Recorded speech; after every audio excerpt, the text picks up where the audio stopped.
Yep, it's hard to believe that this is the last weekend of March, but here we are, and of course next week we go from March to April, and I gotta tell you folks, that transition for some areas might be a little on the winter-like side.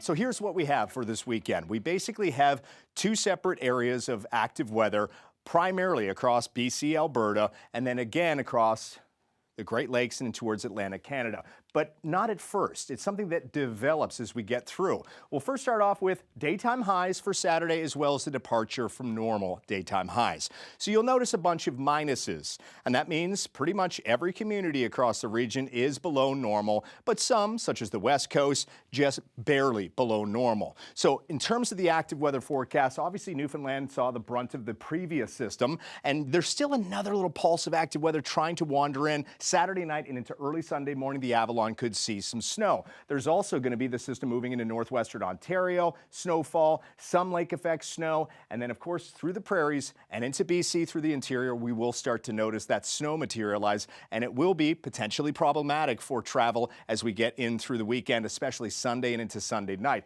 Here's a look at the conditions we're expecting across eastern Canada, and yes, once again, we're seasonably cool for Saturday. By Sunday, the Great Lakes start to warm up, especially southern Ontario, but the Maritimes, it looks like you will remain seasonably cool, and that's the entire weekend. So here's what we have going on. Once again, we're tracking this system. Everything points to it literally just clipping the Avalon. So St. John's, you might wake up Sunday morning with a bit of snowfall, but by the afternoon, it's gone. For the Great Lakes, some lake effect snow off of Lake Huron and Georgian Bay. It will be very hit or miss in nature. It shouldn't be overly problematic for travel. And yes, temperatures are still going to be seasonably cool. By Sunday, we get into lots of cloud cover. That system at first doesn't really do that much, but it interacts with a system dropping in from the north. The end result will be this area of snowfall that develops, pushes through the St. Lawrence. Temperatures begin to warm by the afternoon, so we'll transition from snow to rain, and there will be rain and snow across the Maritimes and in towards Newfoundland. In terms of snowfall, this is the 3-day total, Saturday, Sunday, Monday, and you can see there's still quite a bit of snowfall across the region, across eastern Canada.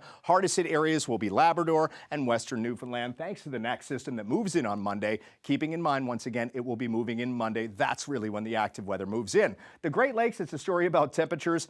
Seasonably cool. You're looking at daytime highs -5 up towards Chapleau, feeling like -12. Downtown Toronto, 1 degree, feeling like -4. We'll move into southern Quebec. Still similar story. Seasonably cool. Wind chills. Similar story across Atlantic Canada as well. So eastern Canada is really just a story about temperatures cooler than average for the weekend. Once again, southern Ontario starts to rebound as we get into the day Sunday. Here's a look at western Canada, and not much going on with the exception of what really develops across BC and Alberta. That will happen fairly quickly. In fact, Saturday morning, we're going to start to see the first initial wave snowfall. South coast BC, you're dry. Once we get into the afternoon, the evening, there's still going to be snow that kind of trickles its way in towards Saskatchewan, Manitoba. You're dry as that snow builds into northwestern Ontario. But once we get into the evening and overnight, that's when the snow starts to develop across the prairies, primarily across Alberta. It will once again return across Saskatchewan, Manitoba. High pressure moves in, but we're still looking at some snowfall across BC,